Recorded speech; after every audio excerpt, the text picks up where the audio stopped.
नमस्कार। इस दिल से के प्रोग्राम में हम चर्चा करेंगे आर्टिफिशियल इंटेलिजेंस के बारे में। अगर आर्टिफिशियल इंटेलिजेंस जो विश्व की सारी जो सिस्टम्स हैं उसमें ऐसा बदलाव लाने वाले हैं कि हमें आज के दिन एटलीस्ट मुझे तो मालूम नहीं कि किस किस्म का बदलाव होगा और उसका नतीजा और उसका प्रभाव हिंदुस्तान में क्या पड़ेगा, क्योंकि लोगों को एआई के बारे में ज़्यादा कुछ मालूम भी नहीं है। और अभी हाल ही में हिंदुस्तान में एक कॉन्फ्रेंस हुई, मंडपन में विश्व के लोग आए, प्रेसिडेंट लूला आए, मैक्रोन साहब आए, दुनिया के सीईओज आए जो एआई पे काम कर रहे हैं, और कईयों ने कहा कि आप जानते तक नहीं कि क्या बदलाव आने वाला है।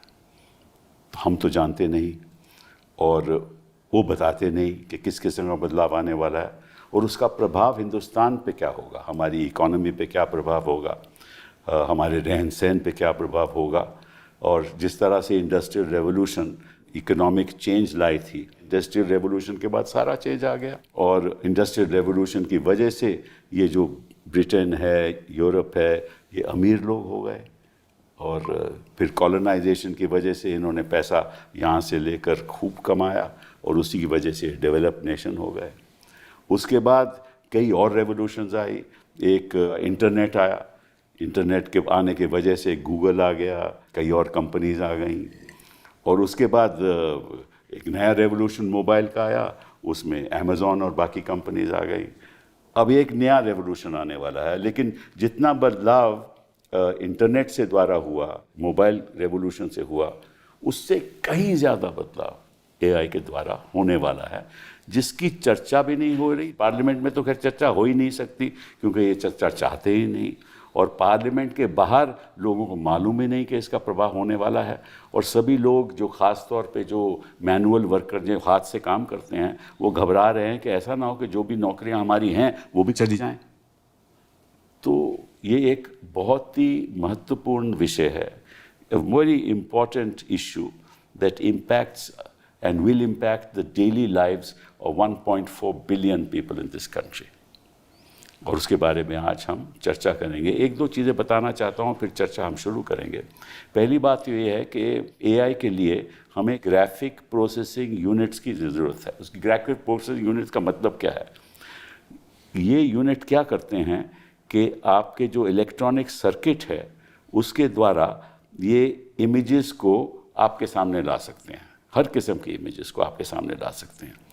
और इसके लिए निवेश चाहिए और उसके लिए ऊर्जा चाहिए, मतलब कि इलेक्ट्रिसिटी चाहिए। और इलेक्ट्रिसिटी जितनी हमें हर साल चाहिए वो लगभग 7 to 30 गीगावाट्स की हमें ज़रूरत है। तो हम तो इसके बारे में सोच भी नहीं रहे, तैयारी भी नहीं कर रहे। हमारा जो हिंदुस्तान का डेटा है वो 20% है, लेकिन हमारी स्टोरेज केवल 3% है। जो R&D हम कर रहे हैं वो लगभग है ही नहीं। पिछले बजट में 2000 करोड़ दिया था, 40% खर्च हुआ। इस साल 1000 करोड़ दिया, 1000 करोड़ से क्या होने वाला है? तो ये बातें तो बड़ी करते हैं, लेकिन जो ग्राउंड रियलिटी है उसको ये समझते नहीं और समझना चाहते नहीं। ये मेरी अपनी राय है, गलत भी हो सकती है। तो हमारे पास 3 ऐसे लोग हैं जो वास्तविकता एआई की आपको बताएंगे। पहले तो गुलशन राय जी, आपका बहुत बड़ा स्वागत। You have been a secure cyber security expert for 39 years experience in IT, in e-governance, in policy formulation, in digital security. और 2015 से 18 तक you devised the national cyber security strategies. You were the first Indian national cyber security coordinator in this country, and I've known you for so many years now. Then you were director of CERT-IN, which is the Computer Emergency Response Team. This is another unique thing that you did, and you took this forward in a very big way. This is set up by MeitY. I remember, when I was a minister. You strengthened the national incident response capability, established the national watch and alert system. So you have enormous experience in this area. Then you were the executive director of EARNet, which is the India National Knowledge Network. and that also did extremely well. Then you are advisor to many companies, you are advisor to the Bauer Group of Asia, you are a member of the Global Board of Directors of the US-India Business Council, you are on the Global Advisory Board of Digital Threats During Conflict, which is an international body, and you have been engaged, and you've been speaking actually, you were part of the AI conference here, and you took part in a debate or in a discussion on AI-driven cyber defense, data privacy under the DPDP Act, critical infrastructure and the protection that we need. So thank you very much for being here. Ashok, thank you very much. You've, of course, been in the Foreign Service, 1978 batch, involved in multilateral diplomacy. You were posted in Belgrade, Washington earlier. Then you became CG in the Soviet Central Asia in 1990. Then you were in Uzbekistan, Tajikistan, and Turkmenistan. 1995 to 98, you were negotiating in the WTO.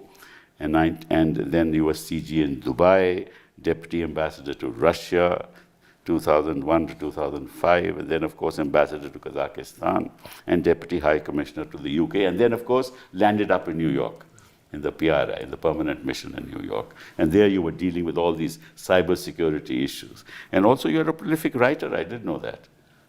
That's an amazing sort of talent that we have in the Foreign Service. Thank you very much for being here.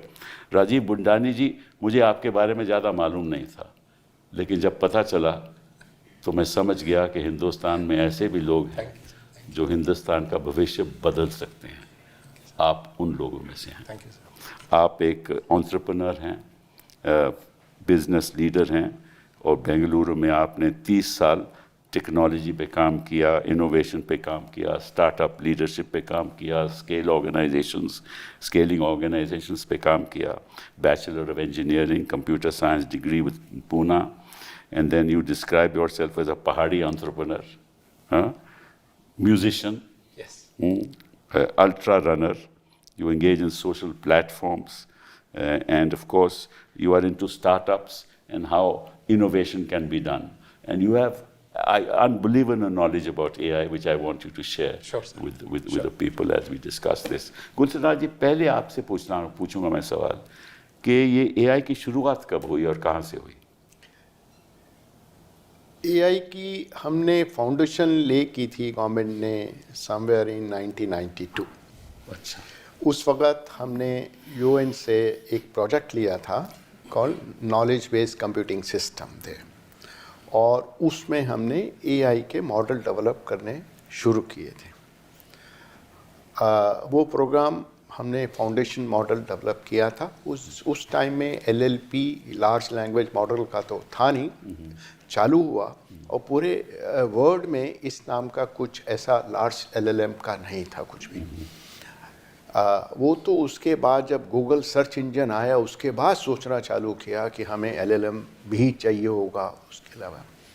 और हमारा focus उस programme में ये था कि हम industrial application लाए जाए. अच्छा.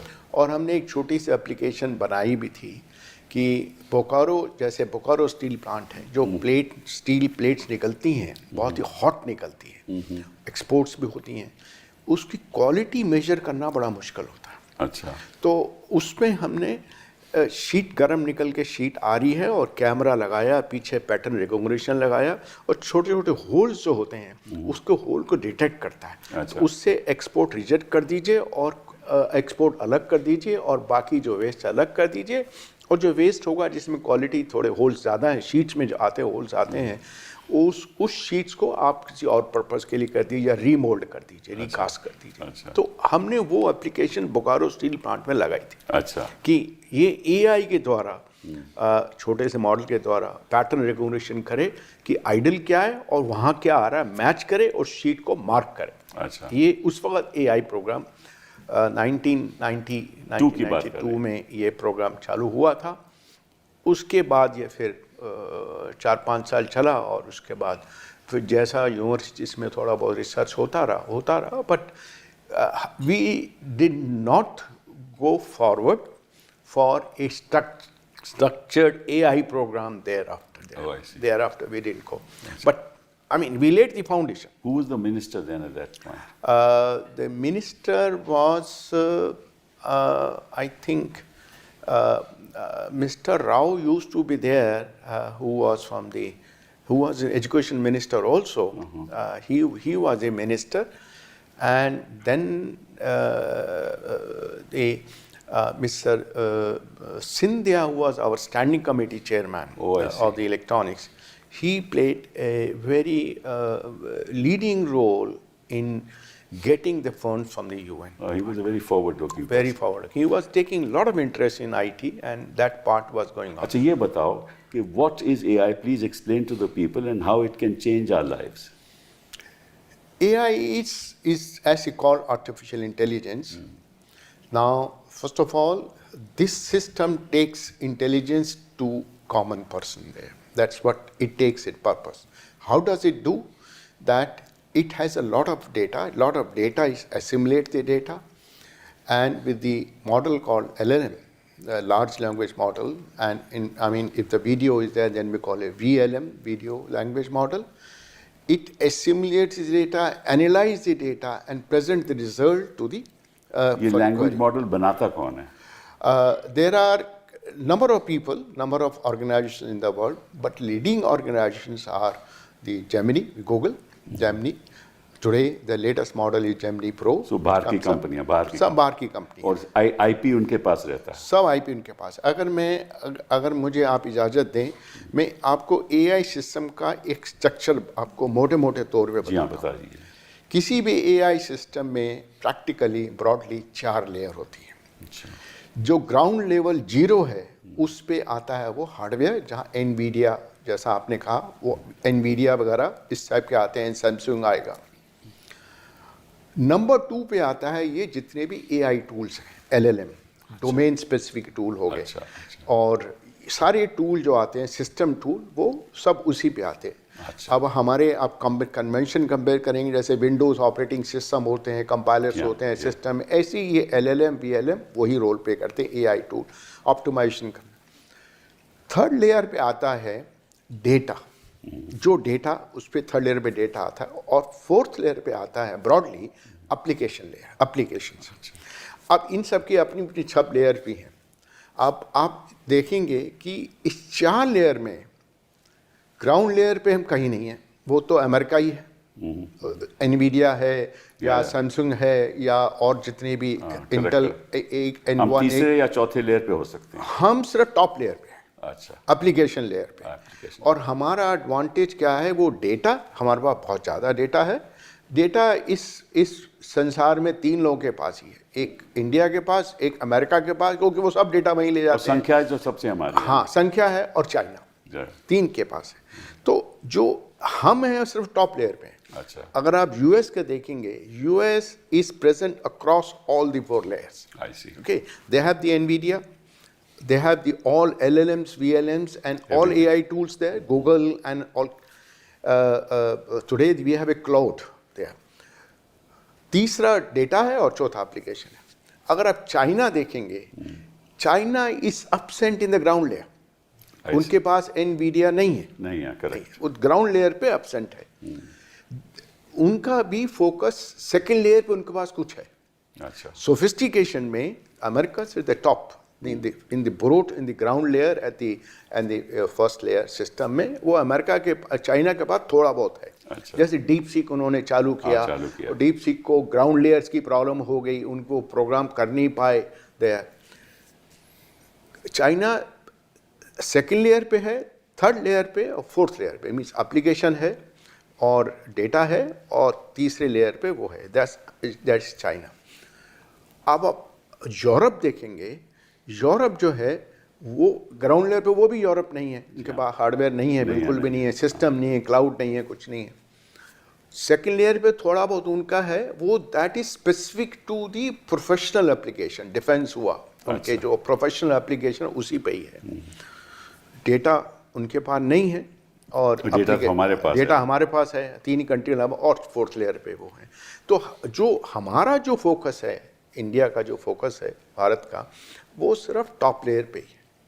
और वो हम जो कर रहे हैं हम लोग एप्लीकेशन में भी हम ज़्यादातर फोकस कर रहे हैं आईटी सर्विसेज कि अब डेटा आ गया उसको डेटा एनालाइज जैसे हम पहले करते थे, जैसे आईटी सर्विसेज बीपीओ करते थे। यस एग्जैक्टली, उसको डेटा एनालाइज कर लिया, एनालाइज करके उसको रिजल्ट दे दिए, इस टाइप का फोकस है। लेकिन एआई 1992 से आज तक बहुत वेरिएशन हो। तो इसमें निवेश कितना करना पड़ता है if you have to be at that layer, top layer that you're talking about? Top layer में निवेश तो आई मीन ये तो आईटी बीपीओ है, 10 करोड़ से भी काम हो जाता नहीं, है। मैं बात कर रहा हूँ वो तो बॉटम लेयर जिसकी बॉटम लेयर की तो मतलब बिलियंस ऑफ डॉलर्स आज की डेट में आपको सेमीकंडक्टर प्लांट लगाना है, हाँ तो 3 नैनोमीटर आपके साथ में जी हाँ, जी हाँ। इजराइल गया, जी हाँ। यूएस गया, आईबीएम में हमने देखे और इस टावर में गए। टोटल आज की प्लांट जो है वो $1 बिलियन का मिनिमम इन्वेस्टमेंट, माय गॉड, और हर साल आपको करीब करीब $2 बिलियन चाहिए उसको मेंटेन करने के लिए। उसको हमारा टोटल बजट साल का 1000 करोड़ है। आप देखेंगे टीएसएमसी जो वर्ल्ड की मैन्युफैक्चरिंग कंपनी है उसके अलावा इससे बड़ी मैन्युफैक्चरिंग कंपनी कोई नहीं है। चाइना को देखेंगे मैन्युफैक्चरिंग कंट्री है, world manufacturing country, and TSMC the world semiconductor manufacturing company, उसका साल का बजट $30 बिलियन का है। माय गॉड, वो है लॉट ऑफ। तो आपने एप्लीकेशन की बात की, तो इसीलिए चीन के पास जो रोबोटिक्स है विच इज़ एन एप्लीकेशन, उसमें इसके पास 8000 पेटेंट्स हैं। Yes, तो वहाँ से अमेरिका से भी आ गए। यस और छोटे मोटे टूल भी बनाते हैं, जो सेकंड लेयर के टूल्स हैं वो टूल भी बनाते हैं, पर लार्ज टूल अभी सक्सीड नहीं हुए। अशोक जी ये बताइए, तो बड़ी भारी कॉन्फ्रेंस हुई और बड़ी चर्चा हुई और मानव का बात हुआ, morality and all that, democratisation की बात हुई, तो किस हद तक ये हम सक्सीड करेंगे इससे? साहब ऐसा है कि जब हम साइबर डिप्लोमेसी शुरू किए थे करीब 15 साल पहले, तो हमारा फोकस था कि इंक्लूसिव ग्रोथ कैसे करें ये टेक्नोलॉजी को लेके। अब 2019 तक साइबर पे ध्यान रहा, फिर उसके बाद एआई आ गया, 2023 से एआई समिट शुरू हुए हैं, ये तो उसी सीरीज़ में है। तो मैं अगर आपका प्रश्न का जवाब दूं तो उसमें कहूँगा कि आज ये जो एआई समिट हुई है ये बहुत तरीके से वो 2017 में जो हमने समिट किया था ग्लोबल साइबर स्पेस पे, जी हाँ, उसी के साथ मिलता है, क्योंकि हम इन्फ्लेक्शन पॉइंट में हैं। अब हमने बहुत कुछ कहा है कि हम ये कहेंगे, ये करेंगे, पैक्स से लेकर इनिशिएटिव ज्वाइन किए, लेकिन 2 मुद्दे बहुत अहम हैं इसमें। एक है डेटा सॉवरेंटी, जो हमारा डेटा है वो हमारे देश में रहे, कंट्रोल में रहे। और अभी तो एक्ट भी आ गया ना कि यही एक्ट आया, लेकिन जो खबर आती है कि डेटा बड़े कंपनीज के पास पहुंचा देते हैं या कोई देश के पास पहुंचा देते हैं भारत से बाहर, तो ये डेटा सॉवरेंटी को लेके एक बहुत मुद्दा चैलेंज है। और दूसरा है इंक्लूसिव एक्सेस टू डेटा कैसे होगा, क्योंकि हम 10 साल से देख रहे हैं कि इवन डिजिटल इंडिया, कि आपको अगर एक्सेस का सुविधाएं हो, if you have challenges of access, then it makes no sense to have the structure for growth using technology. तो जैसे आपने कहा इलेक्ट्रिसिटी सप्लाई, वाटर रिसोर्सेज, अब ये जो डेटा सेंटर्स के लिए वाटर रिसोर्सेज, और सबसे ज़्यादा स्किल्ड रिसोर्सेज। और मैं सोचता हूँ कि अगर हम स्किल्ड रिसोर्सेज पे सबसे टॉप प्रायोरिटी दें अभी, then what we have discussed in the New Delhi AI Summit we may be able to achieve, but in the absence of skilled resources ये कागज पे ही रह जाएगा। तो उसके बारे में तो कोई ऐसा निवेश हो ही नहीं रहा। आप देखिए साहब कि global conference on cyber space जब हम शुरू किए थे, गुलशन जी और हम गए थे लंदन 2011 में, तो उसका एक ही नतीजा निकला, और वो नतीजा था global skill capacity building centre Holland में, द हेग में। अब डोनाल्ड ट्रंप साहब उससे बजट काट दिए उसका लेकिन that was the only capacity building centre through the global conference on cyber space. अब एआई के लिए the requirements are very specific, they are known, but we do not seem to have the infrastructure to focus on capacity building in skilled resources in this at the moment. But even otherwise, the only area in which we can contribute is application, as Gulshan Raji said. Or is there any other area that I think that is the focus. But in my career, I have been by chance involved with technology and diplomacy. I was in Washington when the United States refused to sell the Cray 2 supercomputer to India. XMP-14. XMP-14. We went to Japan, they said under the instructions of United States, because we are alliance partners, we cannot sell you the NEC supercomputer. So 1988-89 it was Indian scientists working in American laboratories who came to India to discuss how to overcome this problem. And Dr. Mashelkar of our Department of Science and Technology, he was with me in my ministry, yes. He has put it on the DST website as to how this created the Param supercomputer. So this was the first example. And in the second stage, when we wanted to acquire the skilled resources and make a difference in the way we do things, it was again end of 1990s when we joined the Information Technology Agreement, because we had no manufacturing in hardware. Correct. So all our skilled resources who needed computers on which they could do coding needed the computers. That is how the government allowed zero duty. Import of computers and peripherals, for which later we were criticized. Right. But in 2000, there was nothing. And the challenge was the Y2K bug. And that was the beginning. 2000. That's the year 2000 bug. That was the beginning of the India growth story in the IT-enabled services. And the huge flow of Indian skilled personnel to the United States, to Silicon Valley. It all happened because of that. So they create all the IP, and the companies own that IP, and we are the application side. But the lesson, to answer your question, the lesson is that we have the ability, which we demonstrated in the United States, but we need the conditions to replicate the United States in India. That's right. That is the challenge. That we need freedom for our. Sir मैं इसमें एक figure इनके add करूंगा. आपने cloud का. Cloud is the basic infrastructure for the AI today. Correct.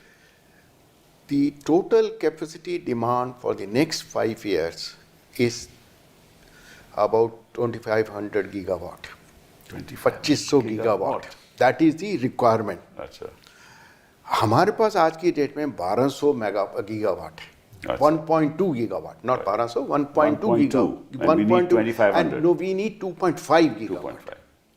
So 2500 megawatt और 1200 megawatt हमारे पास है और हमको इतनी दूर जाना है. उसके लिए हमें सब AI टूल चाहिए होंगे, वो NVIDIA चाहिए. जी हाँ, करेक्ट. अच्छा, ये बताइए आप, because you are into the business, you are into AI, you know how to transform AI. And AI क्या काम करता है कि इंसान है, उसकी जो वो कर सकता है उसको AI के द्वारा मशीन कर सकती है. यही हुआ ना? जी. यही AI का मतलब हुआ ना? जी. तो आप बताइए किन किन क्षेत्र में ये हो सकता है, उसका हिंदुस्तान में क्या प्रभाव पड़ेगा और कैसे बदलाव आएगा हिंदुस्तान में, और कहाँ नौकरियाँ जाएंगी और कहाँ नौकरियाँ आएंगी, और हम तैयार हैं कि नहीं? सर, मैं एज ए टेक्नोलॉजिस्ट मैंने एक चीज़ देखी है, आप कभी भी किसी चीज़ के लिए तैयार नहीं होंगे, बिकॉज टेक्नोलॉजी का काम ही है डिसरप्शन. बट जब डिसरप्शन होता है तो वो सबके लिए समान होता है. उसमें कोई ये नहीं है कि आप मुझसे बड़े हो तो आपको कम होगा, मैं आपसे छोटा हूँ तो उसमें वो भेदभाव नहीं है. इसीलिए टेक्नोलॉजी में मेरे को ऐसा भी लगता है कि एक डेमोक्रेटाइजेशन है एक्चुअली. ठीक है, तो डॉक्टर साहब ने बात करी लेयर्स की, तो मैं एक उदाहरण देना चाहता हूँ. एंड बड़ा ये उदाहरण काफ़ी चल रहा है, ये मेरा खुद का नहीं है, जब मैं पढ़ रहा था इस पे बात आई कि रेफ्रिजरेटर बना. जी हाँ. जब रेफ्रिजरेटर बना, सबसे ज़्यादा पैसा उसने नहीं कमाया जिसने रेफ्रिजरेटर बनाया. सबसे ज़्यादा पैसा तो कोका कोला ने बनाया जिसने दवा की बोतलें डाली उसमें और पियो ठंडी. ठीक है, तो आपका शॉर्ट लैंग्वेज मॉडल बन रहा है, लार्ज लैंग्वेज मॉडल बन रहा है, हमारा खुद का सॉवरेन लैंग्वेज मॉडल है जो सर्वम कर रहा है, अच्छा काम कर रहे हैं, और वो हम यूज़ कर सकते हैं. काफ़ी लोग उनसे, आई नो SBI ने किया है, आई नो उड़ीसा गवर्नमेंट ने किया, कल महाराष्ट्र गवर्नमेंट ने किया है, गवर्नमेंट इज़ वर्किंग. हमारे पास एक अच्छी बात क्या है कि हमने AI करी, तो अब AI को भी थोड़ा बायफिकेट करना शुरू कर देते हैं, बिकॉज AI के ऊपर भी अब बात होने लगी कि अब कौन सी AI की बात कर रहे हैं भाई. अब आप सिर्फ AI बात कर रहे हैं, AI में तो लार्ज लैंग्वेज मॉडल भी आ रहा है, या आप एजेंटिक AI की बात कर रहे हैं. तो मैं एक छोटा सा एग्जांपल देता हूँ एजेंटिक AI की. एंड दिस इज़, हम ये बात सर आपके साथ कर रहे थे कि हम ये शो रिकॉर्ड हो रहा है, कुछ 10-12 कैमरे लगे हैं, हर एंगल से आप इसको रिकॉर्ड करते जा रहे हैं, फिर ये टीम बैठेगी, उसको एडिट करेगी, उसका मॉड्यूल बनाएगी और उसका फिर आधे घंटे 45 मिनट्स का एक सॉफ्ट जो होगा उसको यूट्यूब में डाला जाएगा। मान के चलो कि आज का एजेंट के पास आपने ये सब कर दिया, उसके बाद आपने एजेंटिक एआई में डाल दिया। एजेंटिक एआई उसको पूरी तरीके से आप उसको इंग्लिश में लिख दीजिए, मेरे को ये चीज़ ये इसमें से जो इमोशनल एंगल वो हाईलाइट करिए, इसमें से ये हाईलाइट करिए और एक प्रोग्राम बना के दे दीजिए, तो एजेंटिक एआई वो प्रोग्राम बताएगा। उसके बाद आप ये बोल दीजिए कि अब एक काम और करिए, इसको हिंदुस्तान की जितनी भाषाओं में है सब में ट्रांसलेट कर दे और उसमें क्या कहते हैं सब टाइटल भी लगा दे, उसके बाद इसको ग्लोबल जितनी भाषाएं ये सब कर दे। ये सारा काम वो आपको 1 घंटे में करके दे देगा। आपके लिए एक बना बनाया सॉफ्टवेयर तो क्यों नहीं कर रहे हैं हम सर? हाँ, गुड क्वेश्चन कि हम क्यों नहीं कर रहे हैं एक्चुअली। तो कर सकते हैं, बिल्कुल कर सकते हैं। चलिए आई डोंट थिंक। अच्छा, ये बताइए कैसे और क्यों नहीं? हाँ, तो सर्वम वाज एक अच्छी स्टोरी है which we should celebrate and all that, because मैं स्टार्टअप से काफ़ी क्लोज रहता हूँ, टेक्नोलॉजी से काफ़ी क्लोज रहता हूँ, तो मुझे अच्छा खासा आइडिया है कि ग्राउंड लेवल पे काफ़ी कुछ काम हो रहा है इस चीज़ को लेके। ठीक है, देखिए सर, होता क्या है कि अगर आपके आगे चाइना खड़ा हो, अमेरिका खड़ा हो, तो इंटिमिडेटिंग लगता है, क्योंकि वो अपने जैसे एक सॉफ्टवेयर का वर्जन होता है, मानिए कि एंटरप्रेन्योरशिप का एक वर्जन होता है कि कि ठीक है यार, उनका 7-8 पे चल रहा होगा, हम 2.5 पे चल रहे होंगे, वही वाली बात हो रही है। तो आई थिंक उसको फंड करने की ज़रूरत है, उसको इनकरेज करने की ज़रूरत है। एक आपने एक बहुत अच्छी बात बोली कि यूनिवर्सिटीज़ में हमको, मैं एक बड़ी सीधी सी बात, मैं कॉलेज का नाम नहीं लूँगा, I was a visiting faculty, वहाँ पे MBA इनोवेशन एंड एंटरप्रेन्योरशिप में होता है। तो कुछ नहीं भी रहे होंगे, 150 स्टूडेंट को बोला गया, इनको बताइए एंटरप्रेन्योरशिप के बारे में, आप तो यही करते हैं, मैंने ये सब करा। मैंने कहा आपने क्यों कर रहे हैं? कहता we want to understand entrepreneurship क्या होती है। तो मैंने कुछ 150 लोगों से बोला कि ये आपकी क्लास है? कहता हाँ। मैंने कहा इसमें से कितने लोग एंटरप्रेन्योर बनना चाहते हैं? और मैं जब भी ये क्वेश्चन बोला तो लोग परसेंटेज में बोलते हैं यार 10% ने किया होगा, 20%। 3 लोगों ने हाथ खड़ा किया। तो वहाँ टेक्नोलॉजी डेमोक्रेटाइज नहीं कर सकते सर, वहाँ दिक्कत है। जैसे अभी क्यों दिक्कत क्यों है सर? हम एज ए कंट्री उस मेच्योरिटी में नहीं आए हैं।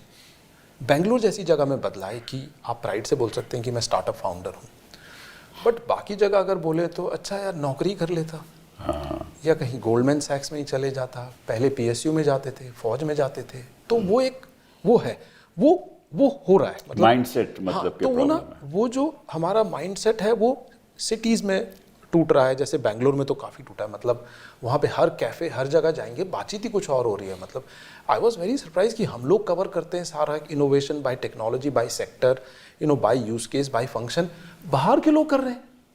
वो कैमरा लेके कमरे में चले गए कि यहाँ देखो, यहाँ पे कोडिंग हो रही है, यहाँ पे साइबर सिक्योरिटी चल रही है एक्चुअली। तो ग्राउंड लेवल पे वो काम हो रहा है। बट मैं आपको एक बड़ी छोटी सी बात बताता हूँ। कल ही एक ट्वीट आया है कि सैम अल्टमैन साहब बोलते हैं कि भाई हमने 100 बिलियन रेस किया है। एक प्राइवेट कंपनी बोल रही है, thanks to Nvidia, thanks to Amazon, thanks to this. आपने कभी सुना है हिंदुस्तान में ये बात हो रही कि 100 बिलियन रेस किया हमने?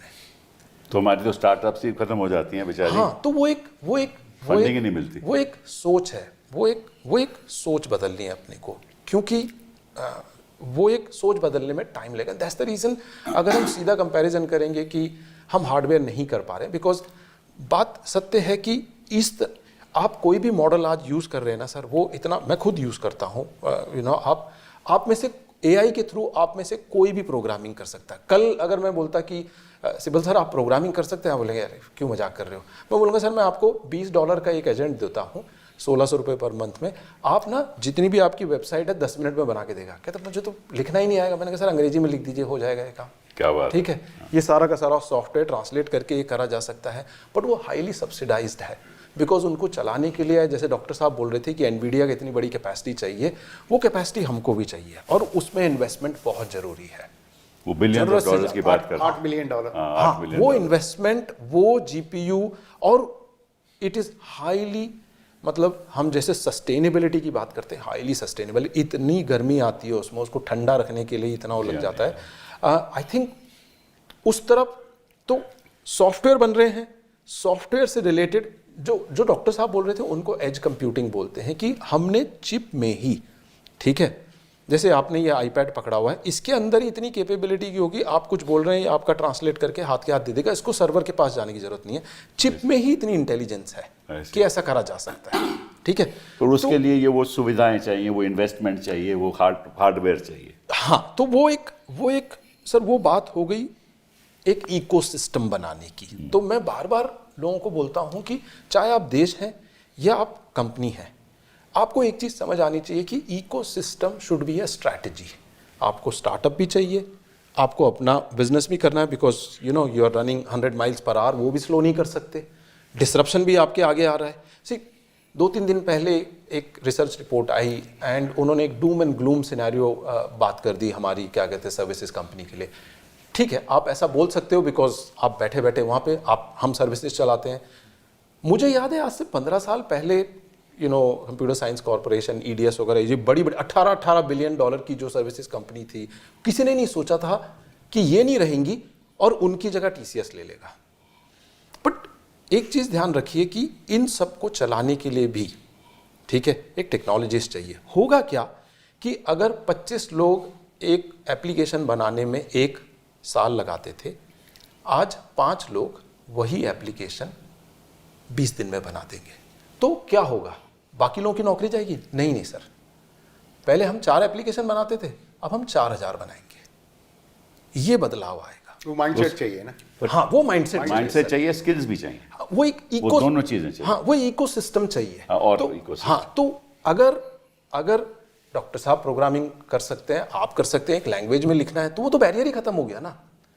वही बैरियर नॉलेज के हिसाब से हो गया। ठीक है, मैं यूनिवर्सिटी नहीं जा रहा हूं, तो मैं यही लैंग्वेज, यही एजेंट से बात करके मैं ये वेबसाइट बना सकता हूं, यही एजेंट से बात करके मैं खुद का यूट्यूब चैनल शुरू कर सकता हूं। समझ रहे? वो तो स्कूलों में बच्चों को पढ़ाना चाहिए, ये ऐसा हो सकता है, यूनिवर्सिटीज़ में कोर्सेज होने चाहिए, फिर स्किल डेवलपमेंट के प्रोग्राम ये होने बात चाहिए। आपको अच्छे से पता है। हाँ, तो ये होता ही नहीं है हमारे ये देश इकोसिस्टम में। कैसे यहाँ तो बनाया यूनिवर्सिटी ABVP और दूसरे लड़ाई होती है कि भाई कौन पावर में आए, तो वो एकेडमिक एटमॉस्फेयर।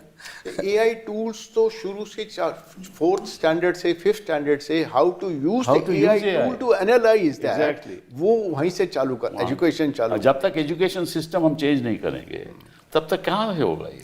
हाँ, तो सर ये बड़ी आपने अच्छी बिल्कुल काम की बात बोली है कि अगर हमको इस एरा में compete करना है, ठीक है, देखिए हर 8वां आदमी इस विश्व में हिंदुस्तानी है, आप मानो ना मानो। बिल्कुल। ठीक है ना। बड़ा और हमारी asset है, बहुत भारी। हाँ, एवरेज एज पॉपुलेशन जो अभी है 29 साल है। तो हमारे पास डेमोग्राफिक डिविडेंड है, ठीक है, हमारे पास साइज है, ठीक है, और आप जो मर्जी करिए सर, पढ़ो ना पढ़ो, गणित हर एक को समझ आता है। मेरी माँ 5वीं पास है, पढ़ो, अच्छे से हिसाब करती है घर का, ठीक है। तो आप साइंस पढ़ो ना पढ़ो, गणित को हिंदुस्तान में हर एक आदमी समझता है। आई थिंक जो आप बोल रहे हैं ना सर, वो जो एक इकोसिस्टम की बात कर रहे हैं, वो जो इनेबलमेंट की बात कर रहे हैं, हम वो जरूरी है, वो एक रेवोल्यूशन ला सकता है। तभी हम IP क्रिएट करेंगे। जी सर, आप सब देखिए सर, आज हम 38% IT सर्विसेज इंडिया कंट्रोल करता है। जी हाँ। कैसे हुआ?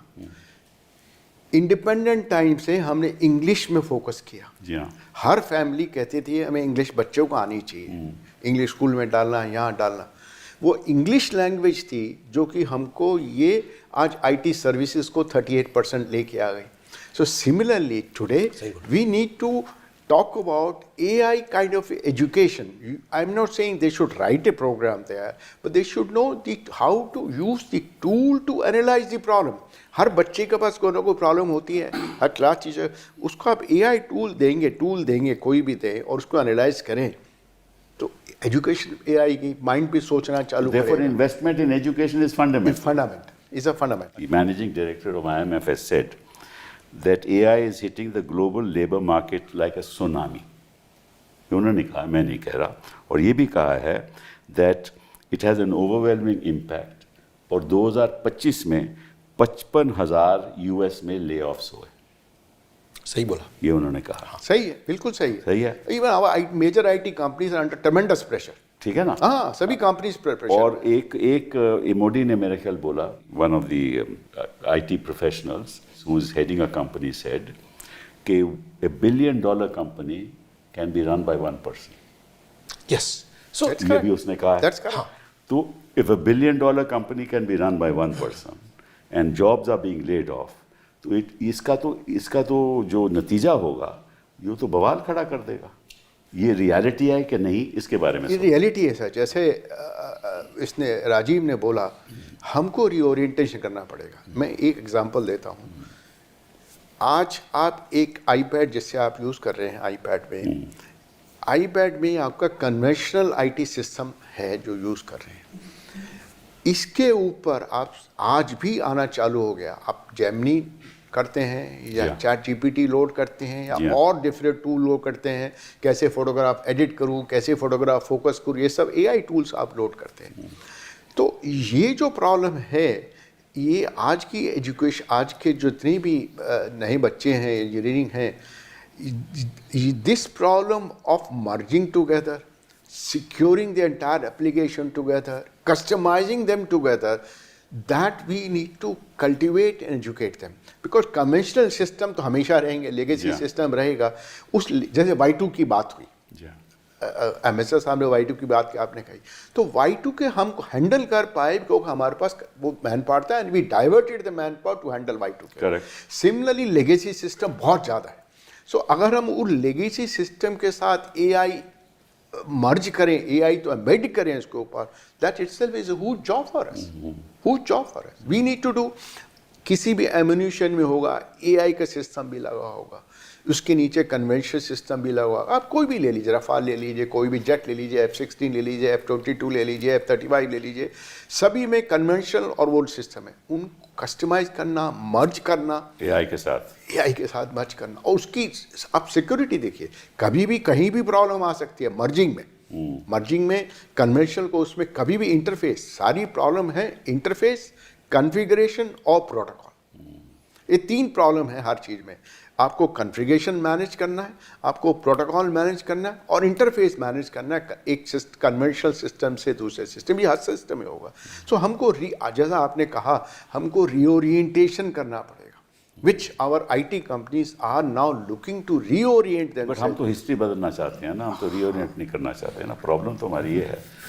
मैं आपकी बात कर रहा था, मैं एमओडी की बात करता था, who is the head of Anthropic. उसने कहा है, Dario MoD, he says that AI could drive unemployment up to 10 to 20% in the next 5 years. ठीक है. अब एक और चर्चा मैं शुरुआत आपसे करूंगा. अगर आप देखोगे कि AI आया क्यों, मेरे हिसाब से जो मेरी इंटरप्रिटेशन है वो ये है कि अगर आप यूरोप की पॉपुलेशन देखो, अमेरिका को छोड़ दो, सारी यूरोप की पॉपुलेशन देखो, जापान की पॉपुलेशन देखो, डेवलप वर्ल्ड की पॉपुलेशन देखो, तो सारे लोग तो वृद्ध हैं. तो कोई बच्चे तो हैं नहीं काम करने के लिए. और they have to be competitive, they have to compete with the rest of the world.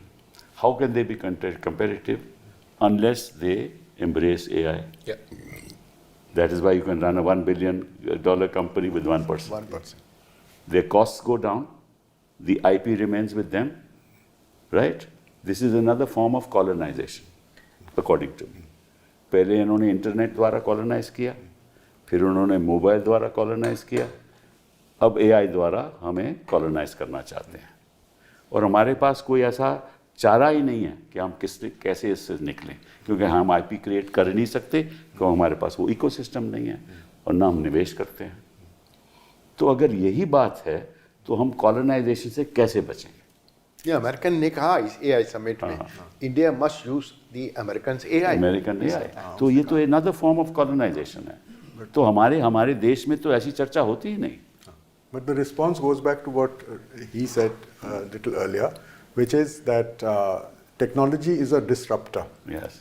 तो अगर disruption is the norm, तो हमारे जो education system है उसमें ये सिखाना बहुत ज़रूरी है कि what you are learning today will be disrupted by the time you leave. But you should be able to respond to disruption. Yeah. The Indian mind, because it's more flexible in these matters, is able to respond to disruption by what we today call Atmanirbharta, self-reliance. But the capacity to respond and the support to be able to do sustain that, to be able to sustain do that.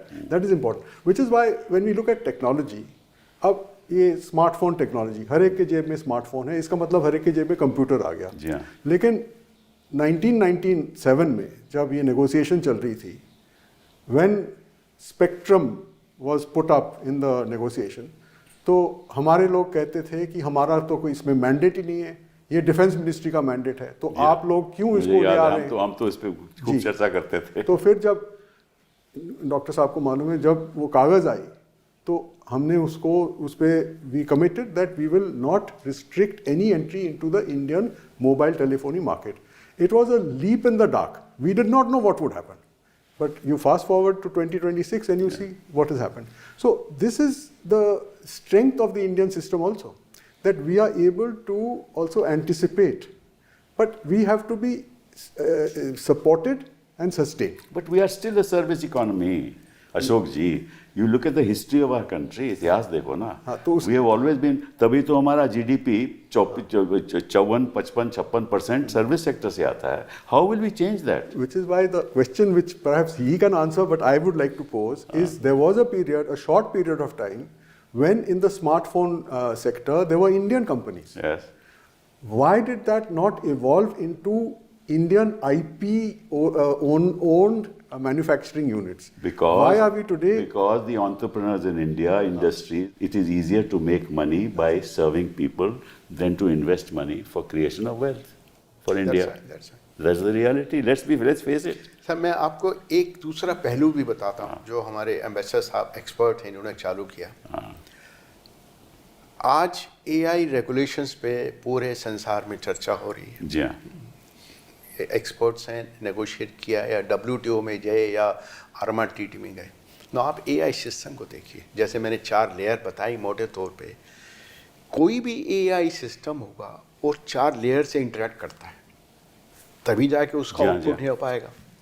अगर हम उसकी ethics की बात करते हैं, law और ethics की बात करते हैं, तो मान लीजिए हमारा भारत में जो AI सिस्टम लगा वो एट ए टाइम कई AI सिस्टम से इंटरेक्ट करेगा. सबसे टॉप लेयर भी, मिडिल लेयर भी, नंबर 2 लेयर भी और ग्राउंड लेयर भी, क्योंकि सभी में ऐसे जैसे राजीव ने बताया कि सब काफ़ी कुछ चिप पे हो गया. तो हम उसको हम एथिक्स की बात कैसे कर पाएंगे? क्योंकि हम तो एथिक्स की बात अपनी लेयर की करेंगे, एप्लीकेशन लेयर. जी हाँ, जी हाँ. बाकी लेयर कहाँ है? वो हमारे पास है नहीं. तो वो जो हम एथिक्स पे भी हम नहीं कर पाएंगे जब तक हम पूरा फोकस नहीं करेंगे. तो वो वो कोऑपरेट भी नहीं करेंगे. कोऑपरेट भी नहीं. वो they will lead it. They will lead. It's going to be. जैसे वो कहते हैं कि डेटा ठीक है आपके यहाँ हम स्टोर करेंगे, लेकिन उसका इस्तेमाल तो हम वहीं करेंगे क्योंकि हमारी सारी मशीनें वहाँ. Exactly. Because any AI system, AI system interact different system, and their different systems are located elsewhere.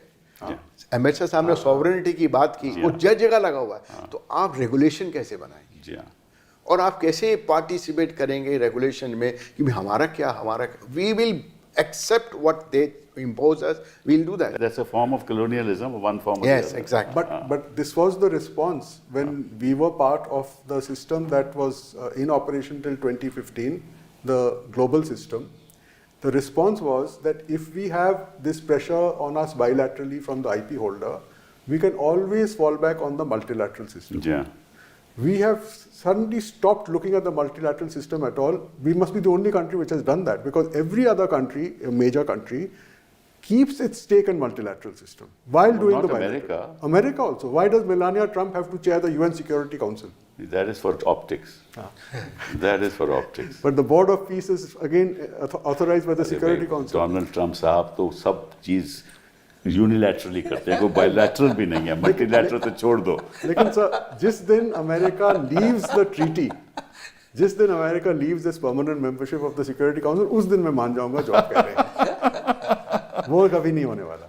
अच्छा, आपसे मैं एक सवाल पूछना चाहता हूँ. वही मैंने इनसे शुरुआत की थी, और 55,000 जो ले ऑफ हुए हैं अमेरिका में. अभी हमारे अनंत नागेश्वरन साहब जो चीफ इकोनॉमिक एडवाइज़र हैं, उन्होंने कहा है कि the advanced economies are facing demographic decline, जो मैंने बात की. वृद्ध लोग हैं, उन्होंने कहा है. साथ में कहा है but AI may serve as a supplement for India. AI may serve as a supplement. So वो मान गए हैं कि we can only serve them. Potential तो है, हाँ, ये तो मान के कि हमारा पोटेंशियल पोटेंशियल है, but only in the service sector. Yes. साथ में कहते हैं it is a stress test for our state capacity. Rapid uncalibrated deployment of AI may boost output but risks displacing segments of the workforce faster than the economy can absorb them. ये उन्होंने कहा है. मैं आपकी राय चाहता हूँ. Sir मेरे को ना I always felt technology has a great leverage, क्योंकि मैं एक सीधी सी बात बताता हूँ. अब आप हिंदुस्तान के किसी भी कोने में बैठे हो, आपको पढ़ने के लिए कंटेंट चाहिए तो आप एक्सेस कर सकते हो. आपसे आपका कोई जाति धर्म कुछ नहीं पूछेगा, आप पढ़ सकते हो, ठीक है. आजकल और तो मैं वो पूछते भी हैं. तो मेरे को ना टेक्नोलॉजी में वो एक खासियत दिखती है कि मैं ना, जब हम शुरू कर रहे थे तो बातचीत हो रही थी, मैंने कहा सर देखिए, every time something new comes there will be an optimism and then there will be a worry कि यार it will disrupt, and AI poses that question. तो मैंने कहा देखिए सर, 50 साल पहले अगर कोई मुझे बोलता कि ना लिफ्ट चलाने के लिए ऑपरेटर नहीं चाहिए होगा, ठीक है, 15 साल पहले कोई मुझे बोलता कि गाड़ी चलाने के लिए ड्राइवर नहीं होंगे, ठीक है, उसके बाद जब ये ऐप बेस्ड कैब आई तो कुछ ने बोला, सब ने बोला, मतलब इतनी हड़ताल हुई कि हमारा बिजनेस खत्म हो जाएगा, ये कर देंगे, उबर ये कर देगा, ओला ये कर देगा. Sir the amount of driver job that has happened is unbelievable, unbelievable, ठीक है. एंड मुझे पता है क्यों अच्छा लगा ये, क्योंकि इसमें डेमोक्रेटाइजेशन था. कोई किसी ने कुछ नहीं पूछा, कोई अपनी टैक्सी उठाता है, काम पे लगाता है और टैक्सी चलाना शुरू कर देता है और कमाता है. मैं इतने लोगों से बात करता हूँ ट्रैवल करते हुए. मैं एआई को, देखिए सर, हर चीज़ का खतरा होता है.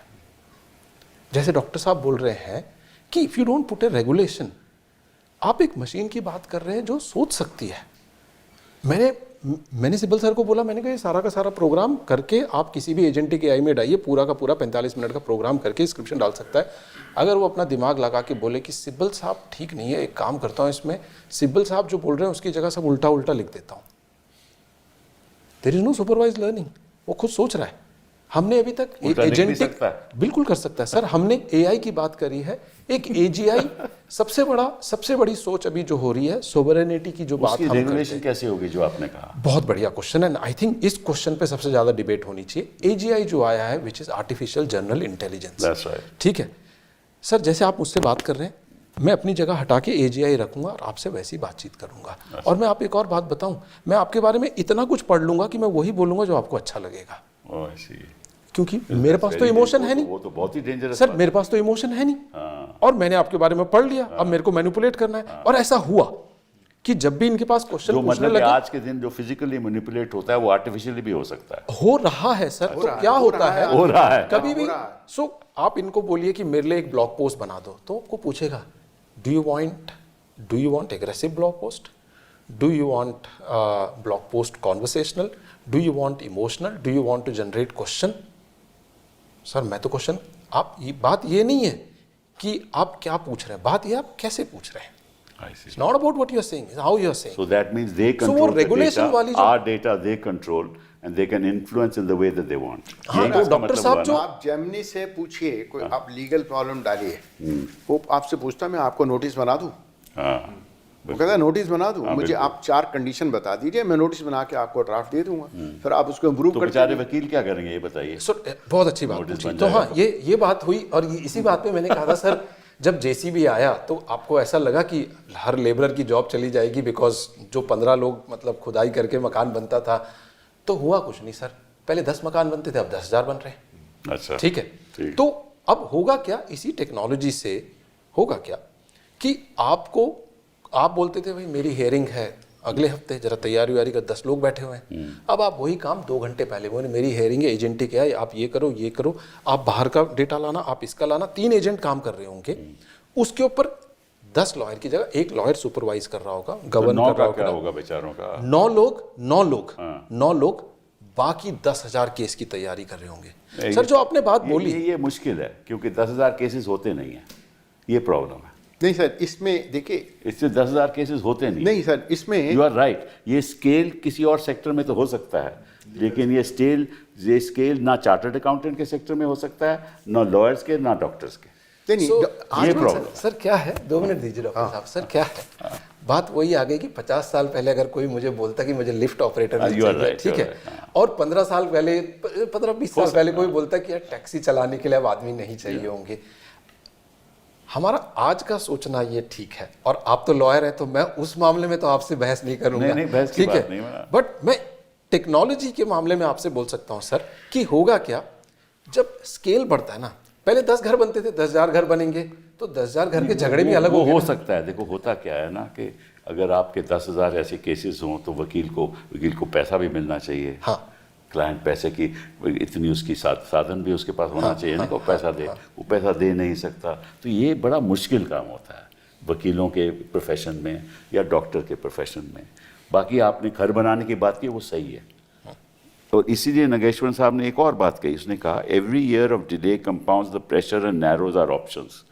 While millions of jobs are created annually, only a small portion of our young workforce is absorbed into productive employment due to gaps in skills and training.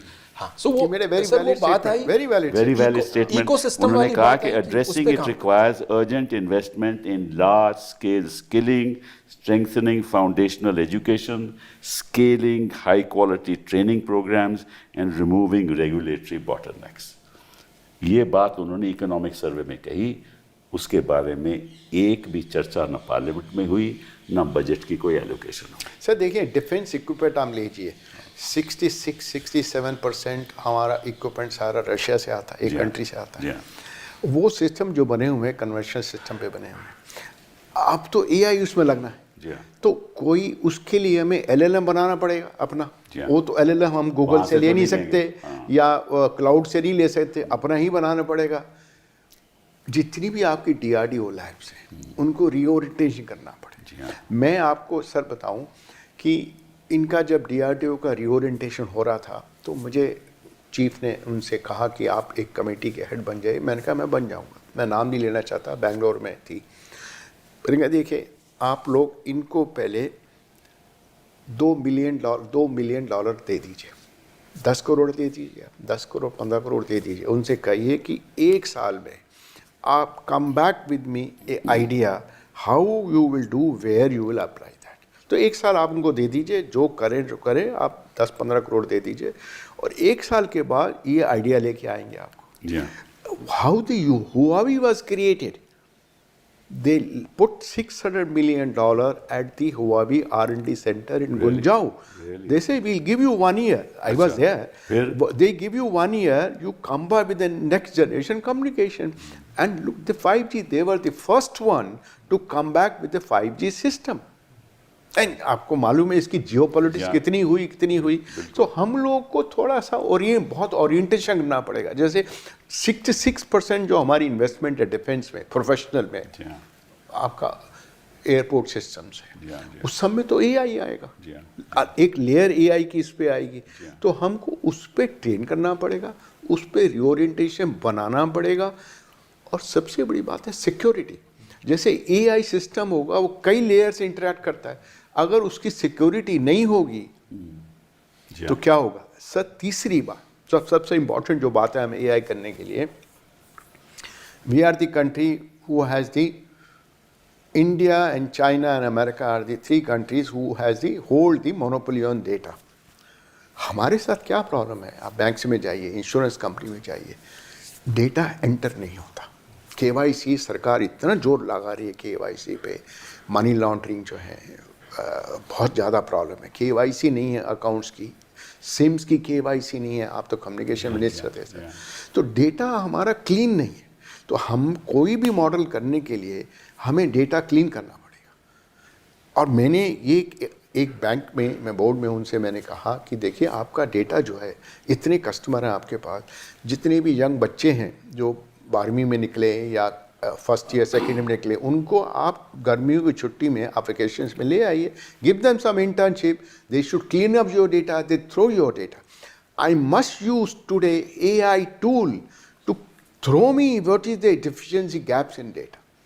हमको उस एरिया में ओरिएंटेशन करना पड़ेगा जी, मैसिव करना पड़ेगा। बिल्कुल सही। हाँ, हम एआई टूल तो हमें मिल जाएगा, राजीव दे देंगे, हम ऐसा दे देंगे, पर उसको यूज करना, क्लीन करना, that only will help us to implement AI. Otherwise तो गार्बेज इन गार्बेज आउट साहब, यही सही बात। But I mean you talked about the defence sector, उसमें मेरी थोड़ी दिलचस्पी है।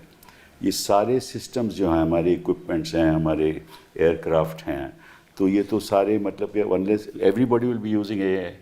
यस यस, एवरीबॉडी यूजिंग और उसके लिए तो वी कांट गो अब्रॉड, वहाँ तो we'll have to set the GPUs here. तो वो तो उसमें तो शुरुआत करो, क्योंकि दैट इज आवर सिक्योरिटी। उसमें कोई काम नहीं हो रहा आज के दिन। नहीं, ये बात भी हुई थी कि देखिए गुड ओल्ड डेज टाइम, मैं आपको 1988 की बात ले चल रहा हूँ पीछे। सरकार ने उस वक़्त VLSI डिज़ाइन पे बहुत फोकस किया था, हर जगह VLSI डिज़ाइन सेंटर बनाए थे। उसका नतीजा क्या है, आज हर सेमीकंडक्टर कंपनी जो वर्ल्ड की है, including Nvidia, they have the design center in India. So हम लोग अपना एक GPU का डिज़ाइन बना सकते हैं। हमारे पास प्रॉब्लम है कि हम $8 बिलियन नहीं लगा सकते हैं और हमारी कैपेसिटी भी नहीं है। TSMC कहता है कि मैं लगा दूं, आपकी डिमांड क्या है, मेरे और भी प्लांट हैं, एक्सपोर्ट है, आपका कंजम्पशन है, आपका लगेगा नहीं। तो मैं अपना एक डिज़ाइन बनाऊं जिसमें सिक्योरिटी भी करूं, अपने फंक्शंस भी करूं, और उसको ले जाके मैं TSMC से फैब्रिकेट करा लूं। जी हाँ, बिल्कुल हो सकता है। ये भी हो सकता है, ये भी हो सकता है, ये भी हो सकता है। जी हाँ, जी हाँ। तो आई थिंक मुझे लगता है कि आज हमें AI से घबराना नहीं चाहिए, वो तो रियलिटी है, आ गई। हाँ, हम उसके बिना देश भी नहीं चल सकता। नहीं चल सकता, नहीं चल सकता, हम इंटरेक्ट नहीं कर सकते। बिल्कुल। तो हम उसको लेने के, उसको एक्सेप्ट करें और आगे उसको एक सोच लगाएं कि हमें किस डायरेक्शन में काम करना है, उसको कैपेसिटी करनी है। जैसे मैंने कहा, बोकारो में हम 1992-93 की बात करते हैं, आज भी प्रॉब्लम है। शीट जब उस वहाँ से निकल के आ रही है फर्नेस से, उसको कोई सिस्टम नहीं, सेंसर काम करेगा, वहाँ टेम्परेचर बहुत ज़्यादा होता है। लेकिन एक कैमरा टुडे आपकी डेट में बहुत अच्छे कैमरे हैं आपके पास, रेजोल्यूशन बहुत अच्छा है, मैग्निफिकेशन बहुत अच्छा है, वो देख ले कितना डिफेक्ट है। You can remove the defects in a very very precise manner. Smaller defect, that is AI, again AI, matching AI, go back to AI, you can do AI will be used in every human activity in India. Yes. Right? Yeah. So therefore, Ashok ji, in the ultimate analysis, at least मेरा ये ख्याल है कि our national focus in the next 5 years should completely change. Let us move away from the economy, and the nature of the economy stands today, and prepare for a enormous shift to another era of technology. And all our focus, national focus, should be on that. ये हमारा budgetary focus होना चाहिए. What do you say? I think that's true. From the old world conventional sector, we have seen it happen in textiles, where we moved away from our textile manufacturing methods to using technology for textiles.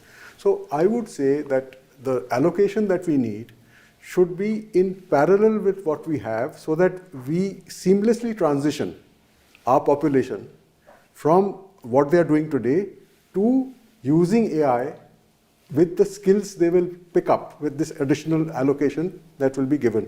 But one thing is very important in this whole enterprise, which is that, as has been said, we are minor players in the big game. So we have understandings, agreements, etc. We have to also find a way not to be so dependent that one day, in the internet age, they used to have a phrase called kill switch. One day, somebody who's your partner suddenly decides, because he doesn't like you, to shut down your entire system with a technology kill switch. Which can happen.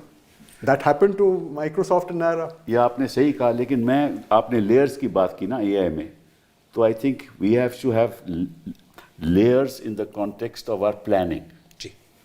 Start with the schools, move to the institutions, set up technology centers. Then next layer, whoever are semi-skilled, skill them, right?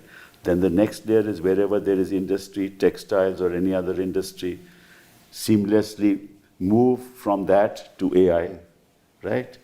and then have a policy framework which that becomes our national focus. Sir पूरी These are the pedagogy layers. change, सारी पूरी pedagogy change करनी पड़ेगी हाँ, आपको। बिल्कुल। Infrastructure नहीं IITs के पास। मैं अभी IITs में 21 मार्च को जाऊंगा, IIT कान बोलूंगा कि आपका इम्पैक्ट क्या होगा एजुकेशन के ऊपर। कुछ बहुत डिफरेंट होगा, मेरा इंफ्रास्ट्रक्चर चेंज होगा, मेरी पैडागोगी चेंज होगी, Exactly. मेरा प्रोफेसर जो है उसको ओरिएंटेशन डिफरेंट होगा, मेरी सारी ओरिएंटेशन इंडस्ट्री की तरफ होगी पूरा। It will be A total. That's what I'm saying. We need a absolutely monumental shift. Unemployment कहाँ से रहेगी? Ah, exactly.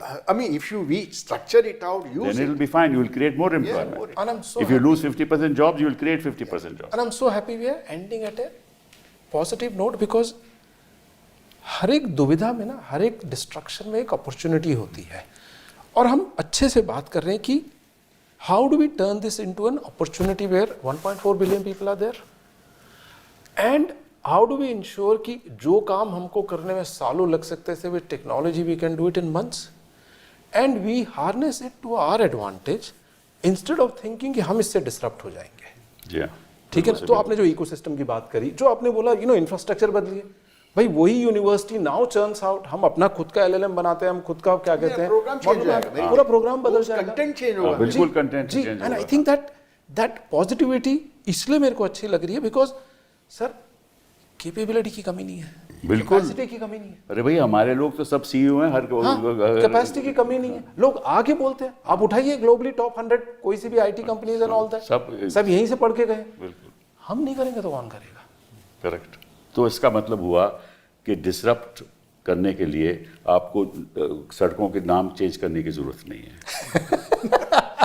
नहीं मैं वाकई में बता रहा हूँ, नाम चेंज करने की जरूरत नहीं है, इतिहास को चेंज करने की जरूरत नहीं है। वैसे हमें डिस्ट्रप्शन नहीं चाहिए, हमें वो डिस्ट्रप्शन चाहिए जहाँ से हिंदुस्तान आगे बढ़े, एम्प्लॉयमेंट आए, हमारी we create a wealth for common wealth for the common person. ठीक है, इसी के AI का साथ तो एडवांटेज यही है, बिल्कुल। Intelligence goes to human being. That's right. Absolutely. That's what. Absolutely. It's not reverse. The artificial intelligence for the human being. For the human being. Thank you very much, sir. Thank you. बहुत बहुत धन्यवाद।